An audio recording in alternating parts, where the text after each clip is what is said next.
Praise the Lord. जय मसीह की. Welcome to Walking on Water Wednesdays.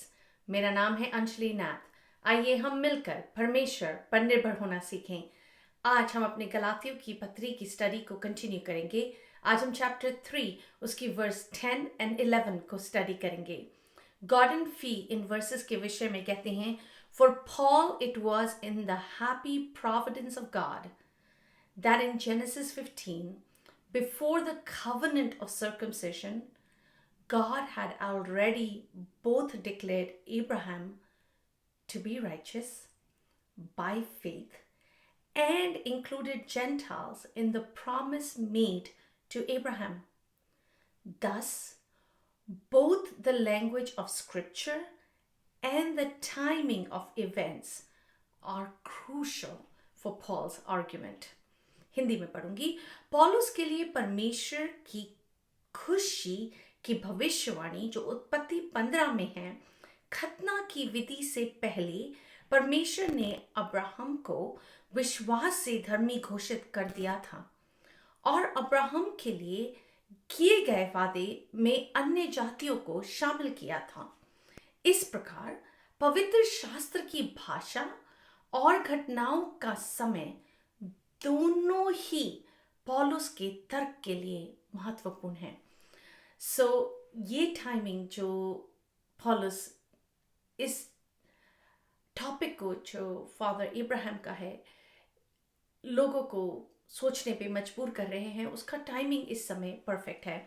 हम थोड़ा सा रिकैप करते हैं. हमने लास्ट टाइम बातचीत करी जब चैप्टर 3 की शुरुआत हुई कि कैसे पवित्र आत्मा के द्वारा तुमने विश्वास पाया, पवित्र आत्मा के द्वारा तुमने चमत्कार देखे, आश्चर्य कर्म देखे, और वो कहते हैं कि पवित्र आत्मा के जरिए ही तुम विश्वासी बने, रिचुअल्स की वजह से नहीं, व्यवस्था की वजह से नहीं.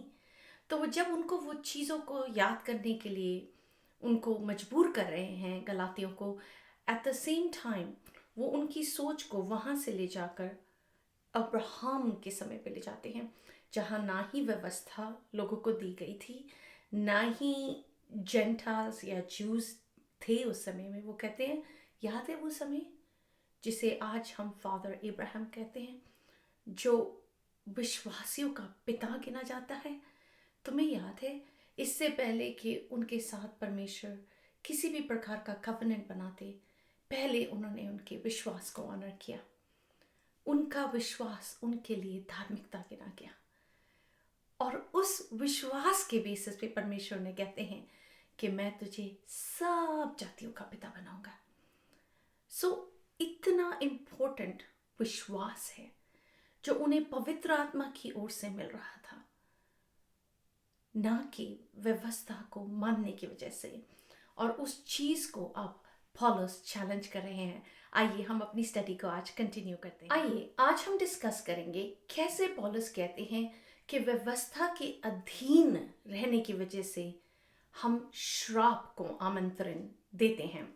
वर्स 10, इसलिए जितने लोग व्यवस्था के कामों पर भरोसा रखते हैं वह सब श्राप के अधीन हैं, क्योंकि लिखा है, जो कोई व्यवस्था की पुस्तक में लिखी हुई सब बातों को करने में स्थिर नहीं रहता, वह श्रापित है. व्यवस्था का रूल था कि अगर आपने एक भी व्यवस्था तोड़ी तो आपने पूरी व्यवस्था तोड़ी. एक भी लॉ को अगर आपने पूरा नहीं किया तो आपने तमाम लॉ को पूरा नहीं किया.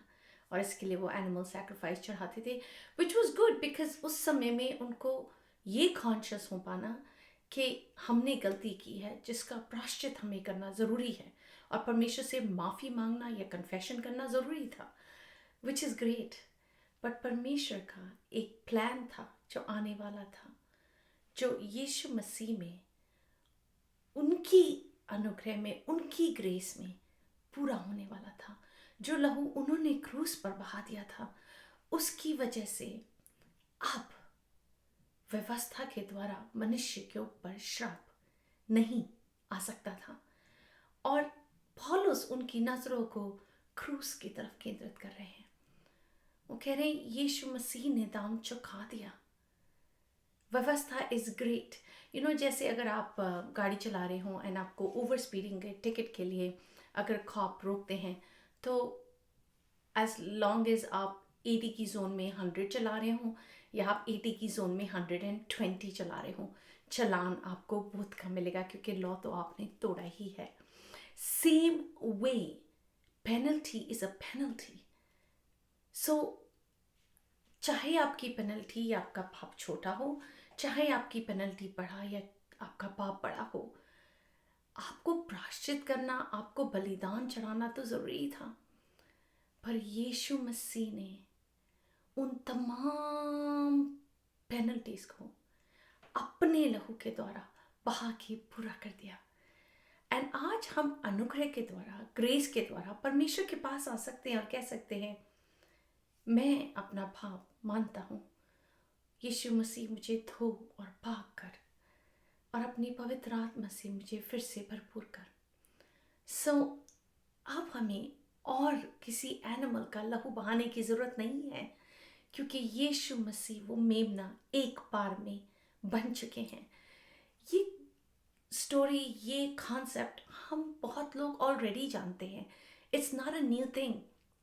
बट जब आप गलातियों की पत्री को एज अ बुक स्टडी करते हैं एंड आप उस टाइम एंड ईरा में जाके बैठते हैं जब पौलुस इस चीज़ को पहली बार एड्रेस कर रहे हैं, तो हम समझ पाते हैं कि कैसे ये डिफरेंट वर्सेस जो आज तक हमने मेमोराइज करी हैं या हम जानते हैं, किस कॉन्सेप्ट में इंटरसेप्ट कर रही हैं, बाइबल में क्यों पाई जाती हैं, कहाँ किस पत्री में क्यों लिखी गई हैं। जब मैं अपनी बाइबल स्टडी में इसको अंडरस्टैंड करी थी, वो मेरे लिए सबसे बड़ा रेवलेशन था। Over the course of years एक चीज़ मैंने सीखी है, इज़ परमेश्वर के वचन को वर्ड बाय वर्ड पढ़ना, वर्ड बाय वर्ड समझने की कोशिश करना। मैं पहले बाइबल इन अ ईयर पढ़ने की कोशिश करती थी, which was great. So beginning to end मैंने फ्यू टाइम्स बाइबल पढ़ी है to understand the overlook of everything, how it plays into a bigger picture. But जब मैंने सचमुच शब्द ब शब्द रुक रुक कर परमेश्वर का वचन सोचा, लाइक चबाया, च्यू करा, देयर इज सो मच जो परमेश्वर का रेमा रेवलेशन हमें समझने को मिलता है। परमेश्वर की पवित्र आत्मा हमें समझा पाती है कि क्यों आखिर हम बाइबल स्टडी करते भी हैं, क्यों हम एक ही वर्स पे इतना समय बिताते भी हैं, क्योंकि परमेश्वर का वचन शब्द पर शब्द बहुमूल्य है। एंड हम तो ओनली इतना ही समझ पाते हैं। आई एम श्योर उसका मीनिंग कितना ही और वास्ट है, जो परमेश्वर अपने लोगों को डिफरेंट रीति से समझाते हैं। सो सचमुच जब हम व्यवस्था को मानते हैं और अपने आप को कहते हैं कि अगर मैंने ये नहीं किया, ये नहीं किया, ये नहीं किया, ये नहीं किया, तो परमेश्वर मुझसे गुस्सा है, तो परमेश्वर मुझसे नाराज़ है, पर अगर मैं ये करता हूँ, ये करता हूँ, ये करता हूँ, तो परमेश्वर मुझे बड़ी आशीष देंगे। अगर मैं इतने समय बाइबल पढ़ूंगी, अगर मैं इतने समय प्रार्थना करूंगी, अगर मैं इतने समय भजन गाऊंगी, तो परमेश्वर मुझसे खुश हो जाएंगे, परमेश्वर मुझे सारी आशीष दे देंगे। That is not what God's grace is. God's grace is come, I love you as you are. हम इन ह्यूमन टेंडेंसी में पाप करते हैं, गलतियां करते हैं, पर उसका रियलाइजेशन, उसकी अंडरस्टैंडिंग के साथ परमेश्वर के पास आना, ये बहुत ज़रूरी है। एंड टू से I am sorry, would you forgive me God, would you wash me with the blood of Jesus, कि तू मुझे हिम की मानंद श्वेत बना दे यीशु मसीह। आइए हम दोबारा से इस जर्नी को शुरू करते हैं यीशु मसीह। सचमुच हमारे पाप हमें नीचे नहीं पुल कर सकते, पर परमेश्वर का अनुग्रह कहता है आगे ही बढ़ते चलो। सचमुच failure would place us under a curse, but now righteousness can live by faith. The righteous, can live by faith. आज हम धर्मी जन विश्वास से जीवित रह सकते हैं. हम किसी कर्ज के अंडर नहीं हैं. Because Jesus became the curse for us. So we could become the righteousness of God. व्यवस्था ने हमें श्रापित ठहराया है, पर विश्वास ने हमें धर्मी ठहराया है. हम श्राप के अधीन नहीं हैं. हम धार्मिकता के वारिस हैं. यीशु मसीह ने इतना बेइंतहा प्रेम किया. पिता ने इतना बेइंतहा प्रेम किया कि अपना इकलौता दे दिया, ताकि जो कोई, जितनी जातियां हैं, जितने लोग हैं, जो कोई उस पर विश्वास लाए वह नाश न हो वरन अनंत जीवन पाए. हम श्रापित नहीं हैं, हम ब्लेसेड लोग हैं. सो आइए हम इस चीज़ को अपने आप को कॉन्स्टेंटली रिमाइंड करें. और इस चीज़ में बहुत पावर है.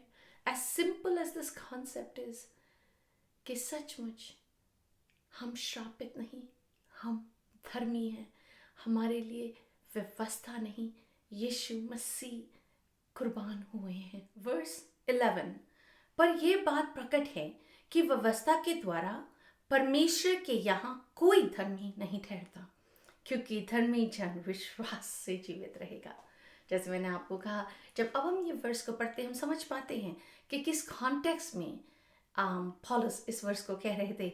जैसे हम वापस जाएं, व्यवस्था विवरण 27वां बाब उसकी 26वीं आयत में लिखा है, श्रापित हो वह जो इस व्यवस्था के वचनों को मानकर पूरा ना करे.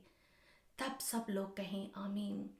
वैसे ही 28 उसकी 58 एंड 59 में लिखा है, यदि तू इन व्यवस्था के सारे वचनों का पालन करने में जो इस पुस्तक के में लिखे हैं चौकसी करके उस आदरणीय और भय योग्य नाम का जो यहोवा तेरे परमेश्वर का है भय ना माने, तो यहोवा तुझको और तेरे वंश को अनोखे अनोखे दंड देगा. वह दुष्ट और बहुत दिन रहने वाले रोग और भारी भारी दंड होंगे. सो सचमुच अगर पुराने नियम में वो लॉ का पालन नहीं करते थे तो परमेश्वर अपना एंगर, अपना गुस्सा उनको बता रहे थे. एंड पॉलस इस वर्ष से बहुत सहमत थे. उन्होंने व्यवस्था की स्टडी अच्छे से करी थी, उन्होंने थोड़ा पढ़ा था. सो डिड जूस ने. एंड जो लोग इस समय वाद विवाद क्रिएट कर रहे थे, जो खतना पार्टी थी, वो भी इन वर्सेस को जानती थी. तो अपने मन में ये सोचना कि परमेश्वर ने तो इस व्यवस्था को इतनी इम्पोर्टेंस दी है, कैसे पॉलस उसे साफ कर सकते हैं और कह सकते हैं वो इम्पोर्टेंट नहीं है. पर ऐसा पॉलस नहीं कह रहे थे. वो ये नहीं कह रहे थे कि अब व्यवस्था मानना कोई ज़रूरी नहीं है. वो ये कह रहे थे अब व्यवस्था को यीशु मसीह के ऊपर रखना इम्पोर्टेंट नहीं है. वो कह रहे थे कि यीशु मसीह ने सब कुछ पूरा कर दिया है. हमें सिर्फ अपनी नज़रें यीशु मसीह के ऊपर लगाने की ज़रूरत है. हमें आज भी व्यवस्था को मानना, लॉस को फॉलो करना ज़रूरी है. आज भी इट्स इन प्लेस कि अडल्ट्री इज़ रॉन्ग. आज भी इट्स इन प्लेस कि तू झूठ ना बोलना, तू किसी का खून ना करना. So all of this is right, but bigger than the law is Jesus Christ. And आइए इस आने वाले हफ्ते में हम एक चैलेंज को एक्सेप्ट करें. जब मैं इस वर्स पे मनन कर रही थी, परमेश्वर ने एक बात मुझे स्मरण दिलाई. उन्होंने कहा, लुक, मैंने अब्राहम का विश्वास ऑनर किया, वैसे ही परमेश्वर तमाम विश्वासियों का विश्वास ऑनर करते हैं. अब्राहम के द्वारा उन्होंने तमाम जातियों को आशीष दी.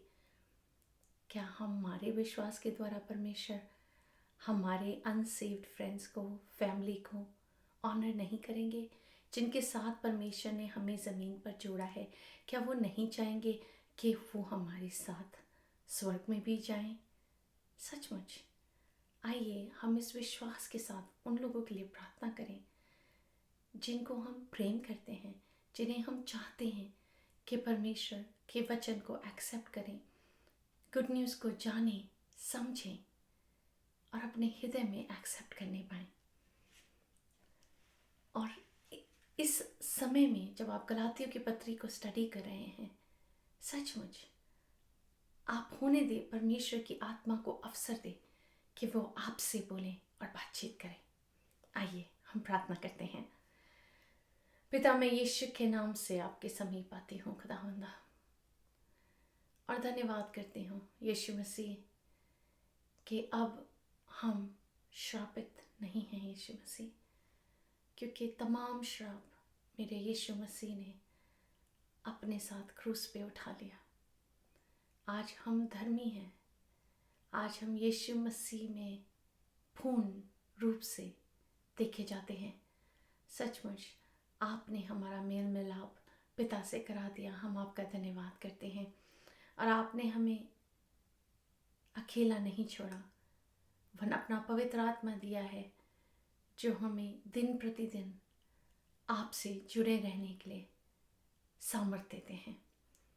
हम धन्यवाद करते हैं इस आने वाले हफ्ते में पिता, होने दे आप हमें उन लोगों का स्मरण दिलाएं जिन्हें आप चाहते हैं कि हम प्रार्थना में ले जा सकें खुदावंद। और होने दे आप स्वर्ग के दरवाजे खोलकर खुदावंदा ऐसी आशीष उन्हें दे खुदावंद कि वो अपने हृदय के द्वारों को खोल सकें और यीशु मसीह को अपना उद्धारकर्ता करके ग्रहण कर सकें। हर चीज़ को, हर बात को आपके हाथों में देते हुए, आपका धन्यवाद करते हुए, आप ही के मीठे और मधुर नाम में मांगती हूँ। यीशु के नाम से सुन और दया से ग्रहण करें। आमीन। God bless you. Stay blessed. Stay safe.